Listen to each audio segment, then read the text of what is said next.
readers. Welcome to The Right Kind of Book Talk. I'm your host, Stacey Wright. This is episode 8, The Good, the Bad, and the Ugly of Book Influencing. Now, the idea of book influencing, it sounds amazing, right? Free books. Books that come to you before they are even released. Can you imagine reading the next book from your favorite author 6 months before everyone else does? It sounds glamorous, right? I'm going to give you the ins and outs of book influencing for beginners. But before we dive in to the exciting world of book influencing, let's see what books you can buy today at the bookstore. That's right, it's publication day. It's one of my favorite days of the week.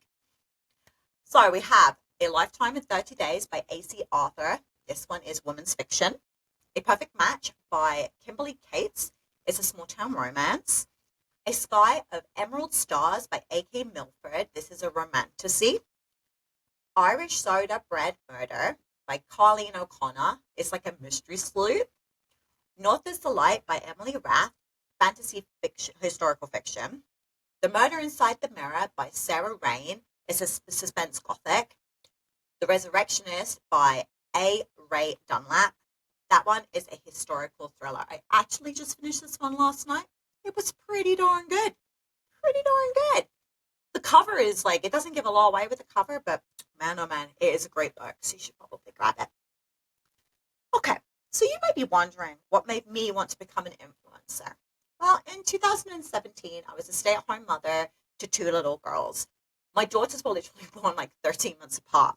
So I never went back to my regular 9-to-5 job. And it was really hard being home with 2 little princesses on a limited budget. I had books I was rereading, and I would pick up books for free from our local co-op store, and I'd buy dirt cheap books used from like thrift stores. It just wasn't enough. I was in a Facebook group, and I was joined up with 3 other readers, and we started a brand new book group with fewer rules. We did read-alongs and bookish bingo, and it was so much fun. And it wasn't long before we had self-published authors joining, and they were offering free copies for reviews. And I was like, what is this sorcery? I was hooked. I read some amazing books. And you know what? Some not some amazing books too. But I still needed more. Then some beautiful angel mentioned this magical world of NetGalley. I'm going to go into that into some more detail. But basically I joined and this is how my adventure started into reviewing ARCs, which are advanced reader copies. It all sounds really great, right? Is reviewing for everybody? Honestly, no. Reviews need some substance. There are key elements needed for a successful review, and you can see the people who follow the formula and the ones that don't. And they start off getting books, but after a while, the publishers can see what kind of reviews you are writing, how generic they are, or if you've even plagiarized them. The declines will inevitably begin. Also, if you are hard to please as a reader, and you give a lot of 3 stars out as your average, that can really hurt you too. It's a balance, it really is. Imagine having to be a little more lenient without breaking your moral code. It can be a tightrope in the worst ways. And imagine the book you hated the most. Now think about this. It's a review copy. How do you now sound professional? How do you say what was good about it without ripping it to shreds and making it a personal attack against the author? It can be difficult, but thankfully for me, it hasn't happened much. And there are ways to navigate that minefield. So what are some of the good things about book influencing? Well, you get access to some really exclusive content. Like I often receive paperback books with like artwork, bookmarks, stickers. I once got a PR box with this most beautiful leather notebook in there. It was gorgeous. Wednesday books often come up with these little book plates with the author's signature on it for you to stick in the book, which I adore. They sometimes actually come signed. Those are my babies. Nita Prose, she sent me her latest book with a candy cane and a handwritten Christmas card. And that was amazing. Getting signed books from the author really is the holy grail of influencing. You also get a full book community full of other readers, and they have access to resources you may not have known about. I'm in so many book chats, and everyone has a finger in a pie or access to a senior marketing agent at different publishers or divisions within the publishing houses. You get author access. Now, I don't mean you get to email or talk to them, but I'm in a few street teams where the authors will often answer questions in a Q&A session. I even have authors follow me on Instagram after reviewing their books, which is awesome. I have authors send me messages asking to review their books. Now, for me, this has become a bit of a pandemic because I get at least 30 to 40 cold call emails a week offering me books, or they just straight up send me PDFs to their books, like without even asking, which is, it's something. Instagram is also a place where authors will reach out to you out of the blue. Susan Redfern, after reading one of my reviews for her books, has sent me emails offering me widgets, like when she releases a new book. So that's really cool that she keeps me in mind. I get street team offers, ARC team offers, and it's all very exciting. If you accept every book and every offer, you might find you have bitten off more than you can chew. Obviously, the best part is free books that haven't yet been released. But reading books, reviewing books, and posting to your socials is a full-time job.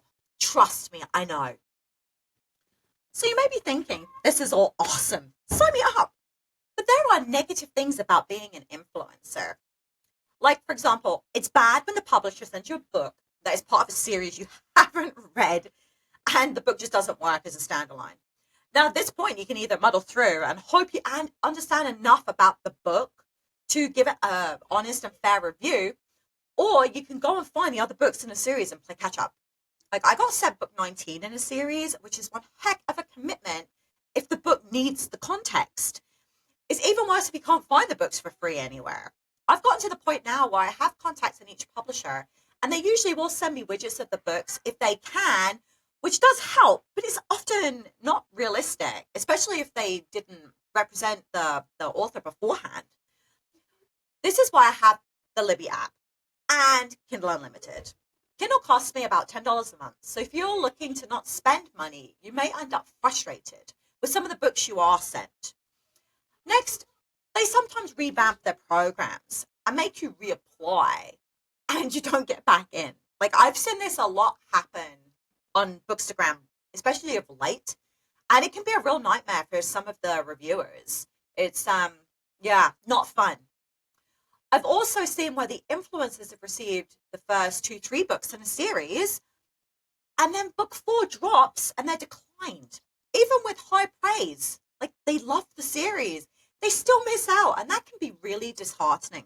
You start to feel really lousy that you put in hours upon hours into a series and you are a fan, just to be left out in the cold upon a new release. Your self-worth may even slip a little bit, and you start to wonder what you did wrong. Another thing is sometimes they don't always like the way you review, and they will stop sending you books. So what do you do if you hate the book? What if you really want to not finish it? Like, you want to DNF it? How do you do the right thing here, knowing certain expectations have now been set? What if you're in a slump and you have 6 books you've committed to and you just don't want to read? What if you don't have time to review, like life is getting right in your way? What if you get writer's block while you are reviewing? That's happened to me. What if you read the book and leave it so long before reviewing it that you've forgotten everything about it? How do you prioritize the books? Now, I tend to go by publication, but sometimes publishers will send you a finished copy of a book instead of an ARC. Then what do you do? There are a lot of things that can go wrong. Okay, I know an influencer who has 188 books. She still needs to read and review, and she just cannot see her way out from under it. She massively overcommitted herself because she really wanted these books. But who has the time to get through that many books? But if you're still thinking this might be a great idea for you and you want to know where to start, now you need to ask yourself, why do you want to become an influencer? Free books is not good enough reason. What will be your niche? Some of my favorite accounts all have niches. One is purely audiobooks. Another one only does kids' books. I follow a bookstagrammer who only reads thrillers. Do you plan on only reading one genre? Build your bookstagram around that theme. Next, how can I build my online presence? Well, you can start off by following other influencers. Look at what they're doing. I do not recommend buying followers. Bookstagram, if they find out, they will block you so fast if you get caught. You need to decide which socials you will use, and there are plenty to choose from. Now, the top platforms to consider are Instagram, which would be Bookstagram, TikTok, which would be BookTok, and YouTube, which would be BookTube. Now, you will need Goodreads for NetGalley because they like their reviewers to upload their reviews there. Now, it's not mandatory, but you will be better off with one. Trust me. There isn't a special button to make it bookish either. You just have to give yourself a bookish handle. Now, mine, for example, is the Bookalorian Designs. Do you see what I did there? Bookalorian, like the Mandalorian. Yeah, we are a Star Wars household. You must make your profile public. Do not set it to private. Other Bookstagrammers will not follow you if you do that. And make sure you post mostly bookish content. And then there is X, Blue Sky, Threads, Facebook. And you could even start your own blog. Me personally, I have a Bookstagram. I do have a BookTok, but oh my God, do I suck at it? I have a Facebook page, but I don't really recommend it for just reviews. Like, I have a book merch store, so I use it to sell as well as reviews, funny memes and stuff like that. And I do okay there, but honestly, it's probably one of the harder platforms to break through. I do have Threads and Blue Sky, but I forget to post it like 80% of the time. So my consistency there is really low. I have a BookTube as well, as you know, but I haven't started posting reviews there yet. It's just bookish content for this podcast. Now, I do have a blog that I pay for, and it does okay. But I would prefer to push people to my main platforms because it's easier to get engagement there, and you really need the engagement. Once you've chosen your platform or platforms, what kind of theme do you want? Okay, I don't have one at all. I post pictures, I post reels, I have different colors, backgrounds. It's a mess. It's all a hot mess. But it's what I like. I honestly don't understand how people think they are keeping people interested when all they post are pics that look almost identical to the last one. But they clearly do. So do what works best for you. I literally follow a Bookstagrammer who has a white background with the book and a plant. Oh, don't get me wrong, it's clean, it's neat, a little bland for my taste, but I love her reviews. But you really need the picture or the reel to hook the person in, because otherwise they're not going to read the caption, and that's where your review is. I also follow different Bookstagrammers who place their books on their bookshelves, or they'll hold it in front of it. Whatever, it works for them. I follow people who make the most elaborately staged pictures. But the star never seems to be the book. Like, it's gorgeous, don't get me wrong, but the point is to see the book. And again, they all do really well. The point is, there is no wrong answer. Are you planning on using props?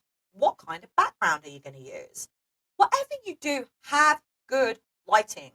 You could use flowers, open books, candles, bookish mugs, bookmarks, stickers, little statues, gemstones, tarot cards, whatever you have lying around, Scrabble tiles even.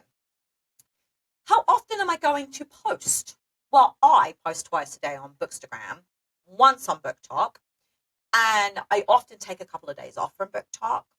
I post once a day on BookTube, and then Facebook, I just make sure that I have at least 10 posts a week, and the days and times I post there are completely random. Bookstagram and BookTok love consistency, so if you want to post 3 days a week, keep it at that. The algorithm is a bit of a toddler, and you need to build up what basically feels like a relationship with the bot gods to get a taste of the good life. You can do as little as or as much as you like. Just be consistent. Whatever you decide to do, be consistent. For me, I post in the mornings, but that's what works for me, so do what works for you. Where am I going to post? You may decide to do your pictures on Bookstagram and videos on BookTok. That's pretty normal for us book influencers, but you don't have to do videos. You do not have to show your face in pictures.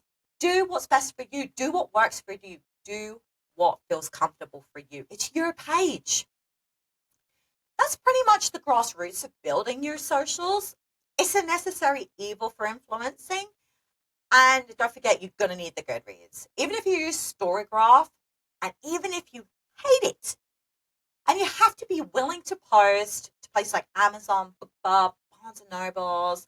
NetGalley expects Goodreads as a bare minimum.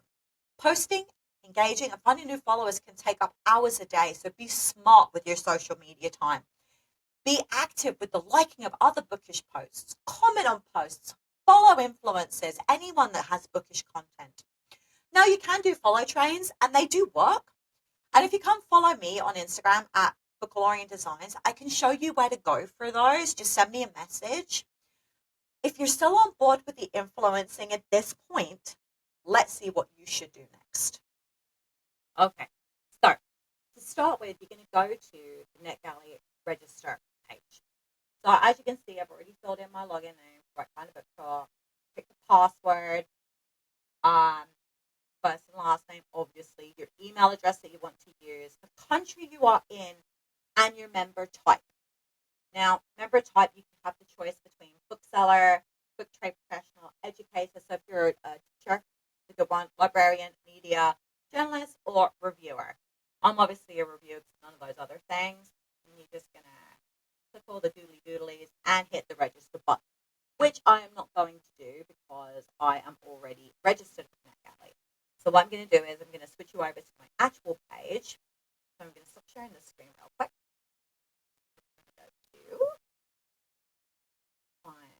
Here we go. All right. So this is my page, okay? So this is my NetGalley page. And I'm just going to run through everything with you. Here it is. Okay. So to start with, we have a dashboard. So this is actually my married name too, so don't worry about that. So I'm a reviewer. Now I have picked all my categories here for all the ones that I like. But how are you going to sign this up? Okay, so you go to your profile. This is where you're gonna set all this stuff up. So for me, it says what kind of a reviewer am I? Well, I have a blog and a website. That's where I do my primary stuff. Then I have to pick the categories, and you're gonna have a drop down list like so. And you can click and pick everything that interests you right here. True crime, travel, sports, self-help, middle grade books, whatever tickles your fancy goes right in there. Then you have your topics. What things that interest you? Now, I pretty much picked everything. So I picked audiobooks, book club, debut authors, indie reads. Then you have books in translation. So they're books that started out in another language but have been switched over to English or whatever your native language is. And social issues, which didn't excite me, so I didn't bother with that.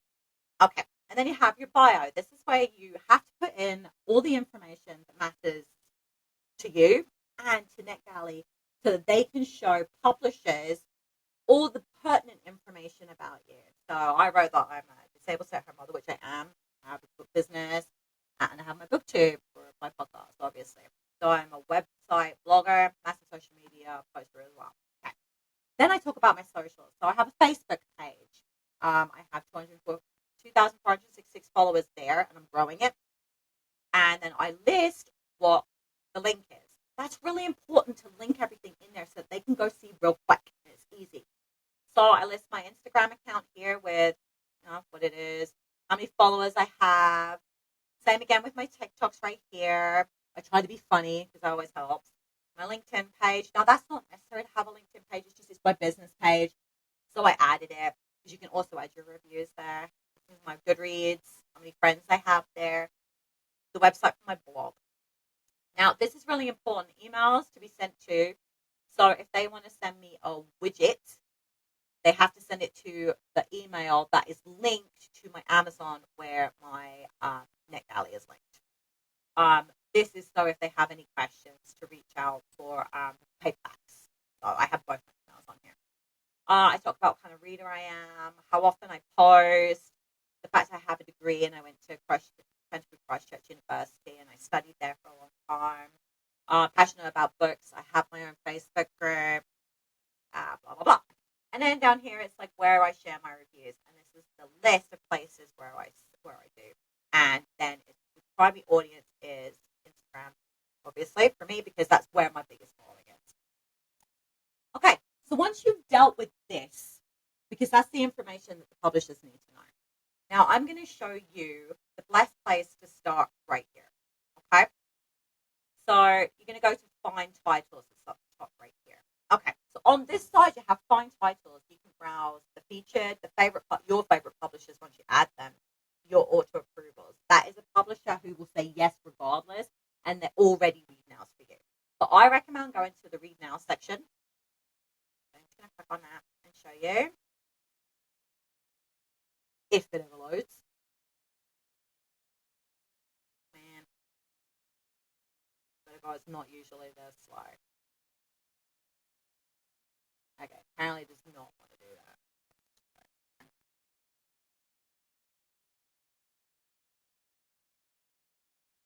That's a total pain in the ass. Okay, so it's not going to do it.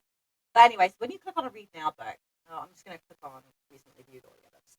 So let's say over here where it says the Vanishing Bookshop, it says request. Now, if it's a read now book, now it does it. You see that? I swear to goodness that technology hates me. Hates me. But anyway, if you go through the read now section, and find something that you might be interested in to read, I'm just going to randomly click, okay, this one's Sovereign. Okay, if you click on it, see here it says read now. If you click it, it will automatically go to your shelf. I don't know if I really want to read that. You know what? Whatever. I'm going to do it, okay? So I'm going to click it, read now. I'm going to explain what appealed to me the most. So I'm going to put cover and the description in the book title. Okay? Then, boom. Okay, so this is now on my NetGalley shelf.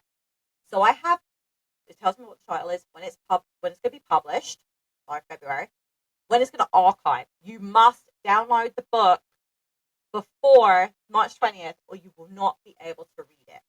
Now, this book doesn't have a Kindle option, which is a real shame. But right here would have the Kindle button. And if I'd have clicked it, it would have got sent straight to my Kindle.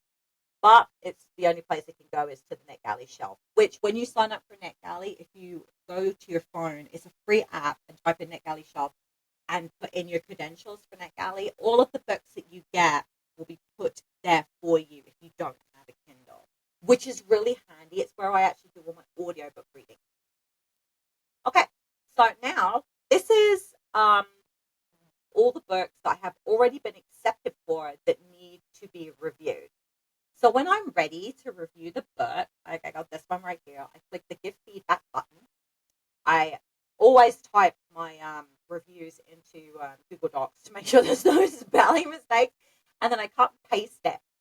And then you're going to give it a star rating. And then you're going to paste everywhere that you are posting the review to. So things like retail sites, social media, your blog, website, Goodreads, etc. Okay. So you put the link to the post here and then you submit it. Okay. It's really easy. It's really not that difficult. And let's say that you don't want to review the book, it's not for you, it wasn't good, there was spelling errors. You can always click the I will not be giving feedback for this book. Now, if you do that, this is what's going to happen, okay? Let me go back to my profile real quick. As you can see at the top here under my name, it says feedback ratio. This is the percentage from how many books I've been approved for to how many I've already reviewed, right? They recommend your feedback ratio should be 80%, okay? It's really hard in the beginning because if you get 10 books and you've reviewed none, then you're it's a lot of work, just so you know. By the time you've got lots and lots of books on the go, it's negligible at that point. But if you hit that button, you now will never hit 100% on your feedback ratio. You won't, because that goes against you. And if you do that a lot, it's going to become problematic for you. Okay, so I don't recommend doing it. I really don't. But in here, this is where you need to put in, if you've got a Kindle and you want to send the books directly to it, go to your Amazon account and get your Kindle address, because then it could just go straight there. It's so easy, and you get to keep the books, which is phenomenal. I love that. Now you can browse by titles. You can go to the categories. There's everything you can think of pretty much right here. I'll tell you what the most requested books are. There's audio and browse books, so whatever tickles your fancy, really, right there. And you can browse publishers, and it literally has all the publishers you can think of and then some. And you can always click on their links and see what they got going on. So, Bloomsbury doesn't have much going on, but they have one. Actually, it's not even available, so as you can see, it's not available. But it's really handy. I love NetGalley. I found that I got a lot more out of it than I ever thought I would. You've seen how many books that I have requested. how many reviews I still got left to do. Like, it's a lot. It's a lot to get through. But you also can find books that, like, I have some on my shelf right now that don't come out until August, September of next year, and that's really exciting. And you can read them whenever you like, as long as you download them before they archive, because it is a real pain in the butt to get these books after they've archived. Trust me. It only happened to me once. I never made that mistake again. Anyway, if you have any questions about NetGalley, I'm more than happy to answer them for you. But like I said, do the read nows because you don't have to wait. Because when you hit, okay, I'm just going to show you this real quick. So if you go to going to find a book. Okay, so Advantage in Bookstore. Okay, it's an audiobook. I'm gonna request it because I think I probably really enjoy that. So I request it. I like the cover. I like the description. I like the book title. Now I'm gonna send a request. Okay, and now it says it's pending, which means that Bookatour audiobook division will decide whether or not it's a yes or a no, or they'll leave me in limbo because sometimes that happens too, which is really annoying. But whatever, it is what it is. Like they have final say over who they give the books to. So, but anyway, if you do have any more questions now, NetGalley, let me know. You can email me at any time, and I will answer the questions. I'll walk you through doing this. I will do whatever you need. Okay, give me a hit. So, as you can see, NetGalley is pretty easy to use. And once you've signed up, like I said, go and do some of the read now, listen nows, and pick a few books to tickle your fancy. Because having to wait for approvals and clients can be a real pain in the butt. And this way you can get going right away. Now, I've been doing this for 5 years. And I don't get a lot of declines anymore, but they do still happen. Like, they only have so many copies to hand out, and lots of influencer programs give priority to their members. Like, take Berkeley, for example. They're really hard to get approvals for. There's some people don't even bother to request from them. I don't think you can't get the popular books because you can. When I started out, I got some really popular books, and I was super excited. Now, publishers prefer that you post your reviews a week or two before the publication date or within the week after. Now, that's not a hard and fast rule because sometimes you may not have gotten the book until the day before publication, and they understand that you have a life. Just make sure that you do download it for archives because, like I said, trying to get the book afterwards it can be really hard trying to get hold of somebody. And like I said, you can send them either to your Kindle if you sign up with your Kindle address or to the NetGalley shelf. Personally, I only use the shelf for audiobooks because when you send them to the shelf and you don't send them to your Kindle, you only get 53 days to complete the book before it expires, and then you can't read it anymore. But when you send the books to your Kindle, they're always yours. Like, they don't disappear, and I love that. That is one of my favorite things about NetGalley is that I get to keep all the books I review. Now, the best practice for NetGalley, as you saw about the percent ratio, you have to keep it around about the 80% mark. Now, people still do have lower percentage numbers and still get a lot of books, but they do factor that in when they approve or deny.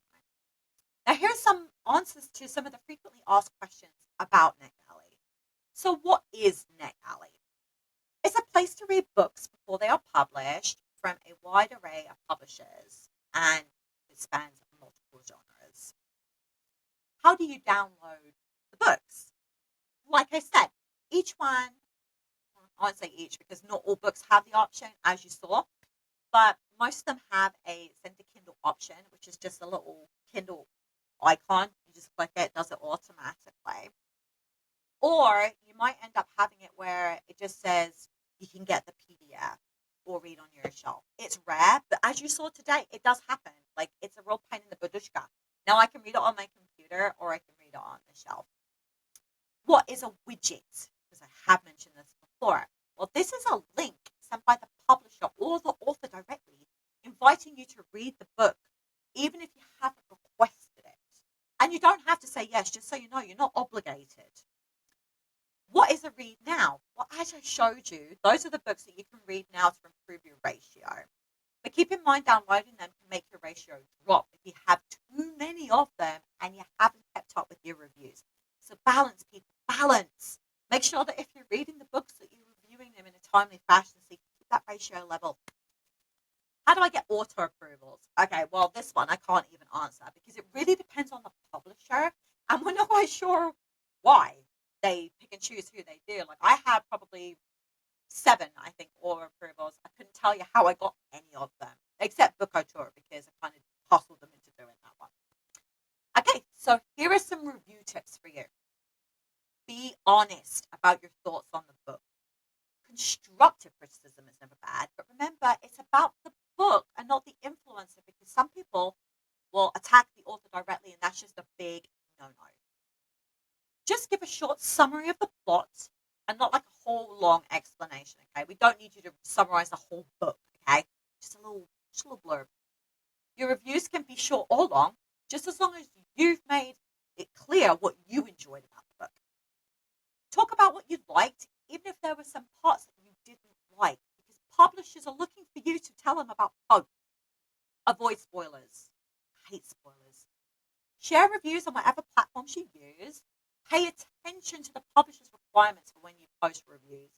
They'll usually send those in the emails you get when you get approved. Like, it'll tell you, don't do it before the first week or whatever. Don't quote from the book. That's another big one. Make sure you enjoy writing the reviews and don't stress yourself out. And when reviewing an audiobook, talk about the narrator. This is really important. It's one of the things that they need from you is to know whether or not the narrator was any good.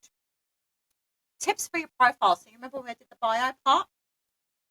So here are some of the best practice tips for NetGalley. First of all, make sure that you list all of your stats because this is what the publishers look for, like how many followers you have, blog views, that kind of stuff, right? I showed you. I did that in mine. Briefly mentioned genres you read most often. Well, like I said in mine, I read them all. Keep your bio concise and to the point. So if you're a reviewer, a librarian, educator, update the bio at least once a month. Like, because your follower account's going to change. Like, and maybe even what you review changes. List places you talk about books, such as your Facebook groups, as well as if you are an admin or a moderator for a group. Say, love that.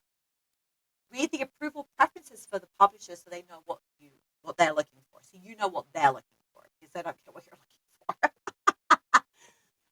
Not all of the publishers have this, but if you click on, where I showed you where all the publishers were listed, if you click on it, some of them will have a little section that says, we would prefer you to have a high follower count. Make sure that you list your email address in your bio, stuff like that. Some of them actually, like Berkeley, if you want an example, go look at Berkeley's because I think they've got like a 20-page guide of exactly the do's and don'ts of how to get a book from them. With NetGalley, I would aim for around 50 reviews under your belt before you go in for the holy grail of book influencing. The publishers' influencer programs. These programs are hardcore. They're competitive to get into. They will make you bleed. They will require your firstborn child and possibly a kidney. Now, I am teasing, but they are a lot harder to get into now than they were 4 years ago. So who are the main players? HarperCollins. I am in their influencer program. It's good. Now, their catalog is obviously not as vast as some of the other ones, so I don't get a lot of books with great frequency, but I enjoy everything that they send me. Simon & Schuster. I'm in their program too. It's just not as active as the rest. I maybe get 2 to 3 books every now and again. Macmillan. Okay, this is where I get the bulk of my books. So Martin's Press, Wednesday Books, and Minotaur Books send me a lot of books. Hatchet. When I started influencing, they actually didn't even have a Canadian influencer program, but that's actually not true anymore. So I actually just applied and they accepted me. So woohoo me! Penguin Random House. Now they actually do things a little differently now. I just got an email for all their young adult and mid-grade books on NetGalley, and I got to go through and pick every book. So there was links. I get to pick which ones I wanted. I sent them straight to my Kindle, and then they allow you to pick your top 5 paperbacks. They only really send you up to 3 per year, and it's really not even guaranteed that you're going to get any. But I've actually been really lucky because every year that I've been with them, I've always gotten the max amount of books, which is awesome. Now, each of these publishing houses has imprints under their umbrella. For example, Berkeley Publishing, they're an imprint of Penguin Random House. It literally means that they print books under a different name, but it's still the same publisher. Now, if you like graphic novels, Wattpad has a phenomenal program. They are amazingly nice people, And I get weekly emails with books to choose from them. And I don't read a lot of graphic novels as a rule, but they made me a believer. They send me books. I read them. I love them. They're great. But I'm also going to provide you with a link to all the programs that I know about and potentially you can get into so that you have them for when you're ready to go. Like a few days ago, I received an email from Bella Forst to join her exclusive ARC team. I actually get a lot more of these lately than I ever did before, but ARC teams are a serious commitment. They will expect you to post things like cover reveals, updates, repost her posts, read the book, review the book within a short time frame. They don't want reviews under 3.5 stars to be posted before the book drops. You may have to post on a specific day, which means you have to read and review before then. You also have to be willing to read authors you've never heard of before. You'll be invited to join teams for books you likely won't read because you don't read Matthew books, for example. You have to know your limits and play within it. And there are plenty of smaller and indie publishers that will use influencers but don't have a program because they're not so large scale. But you could always try reaching out to them and see if there's something you can do for their authors. I've done it a few times with publishing houses here in my province. And I've gotten books. It's good. Street team is a term given to a group of fans that come together with the author to promote their work. Now, you don't necessarily have to read and review the books to be on a street team, but they usually will offer you first refusal of whatever books they've got coming up, or even things from their back catalogue. Now, I work with about 5 different authors, I think, currently, and so far I haven't read or reviewed anything for them because I feel like I'm doing my part to promote their work without needing to read their book. Now, if that book sounds phenomenal, I will join in, but I already have so much going on and I don't want to overcommit. Like, they normally expect you to start promoting their book months beforehand. You may be asked to share teasers, cover reveals, copy posts from the author's post. You may be asked to provide a poll asking your followers to help them with something. Stuff like that. And I love it. But it takes no time at all to help in this way. It doesn't cost the author any money. And this way you can build up like content for your feed, which is awesome. You could always go the book touring route. There are plenty of really great companies where you can get arcs for the lesser known authors, up and coming authors, their debut novels. I do a lot of book touring for Book Tour. They only provide ebooks, mind you, but I really love the types of books they promote. See, they're not a publisher, but a marketing firm for authors. Before Frida McFadden was picked up by a publisher, she was a self-published author, and she had Book Tour to all of her marketing. And I love doing her book tours. She's hilarious. Just so you know, she's awesome. She's huge now, but back in the day, she was just a woman who believed she could have a career as an author. And I love to get her book before anyone else. Now, for anybody that's been watching YouTube, you know it's time for my discount code. This is bookish discount code for 20% off at the bookaloriandesigns.com. Bookalorian20. If you put that in when you order your stuff, you'll get 20% off everything in the cart. And this will only be active for the next 48 hours, so your time starts right now. You will find a lot of book touring small businesses on Instagram. I'm just going to name a few. Susie Approved Book Tours. Now, I see a lot of influencers on her tours, and she is a big deal. And she sends paperback copies of books. Katie Rock Book Tours, I sometimes review for her. I think I mostly get like ebooks. RR Book Tours, Storygram Tours, Insta Book Tours, and Book Tours 360. You can literally go to any of their Instagram pages and sign up. I don't think any of them have a follower requirement. I could be wrong, so please don't quote me on that because I've only ever signed up for Kate Rocks, I think. So, but I know a lot of people who do tour with some of them, and they're not massive accounts. So at least go have a look and see whether it's something you could potentially get involved in. They could always go balls to the walls and offer giveaways for authors. They provide you with a book and you offer it up to your followers as a giveaway. You get your followers to do XYZ to be in with a shot to win, and then you just choose a winner at random and you send them the book.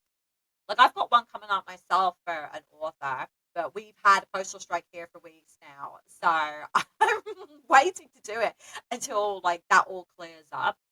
But I do a lot of giveaways with my book merch. So You know what? You could even do that. Like you could have little small book businesses send you some stuff for free in exchange for marketing on your page, and you could do a giveaway with those. So you may have decided that Bookstagram is the best fit for you. Most influencers have some kind of a presence there and maybe a book talk, but you want to know if you really need a book too. Nah, honestly, no. I don't find that having it really makes a difference for publishers. And getting visible on YouTube is a bit of a B word. Like, I am still struggling and I am not new to YouTube at all. Do you need a blog? Nah, again, no. I actually really don't think it's worth the effort in having one. I do have one and I don't think it's worth the effort or the money. But if you're planning on monetizing it with ads, then maybe, yes, that could potentially be a nice little career. What kind of engagement do you need?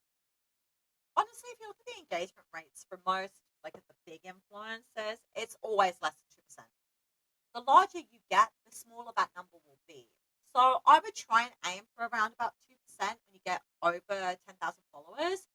5% if you're under that amount. But then again, it's really not a rule, it's more of a guideline. So, how much time do you need to dedicate to your socials? Oh, this is a really hard question to answer because it really depends on what you want to get from it. It takes time to create the content. It takes time to engage on other people's posts. You have to, or like Instagram will not show your content out, is a fact. Now multiply that by, let's say, 3 platforms, and you could be in for like hours a day. And that's a lot. I probably spend that daily on mine. And add in reading the book, reviewing the book, and trying to have a life, like, ugh, no. So what do you do if you get a book you don't like? Well, you can DNF it. If I'm sent a book by a publisher and I do not like it, I don't review it. Now, I will post a photo and a book blast on my Insta, which is basically just a synopsis and a little bit about what tropes it has, stuff like that. But I don't give my opinion and I do not post it on Goodreads. Why not?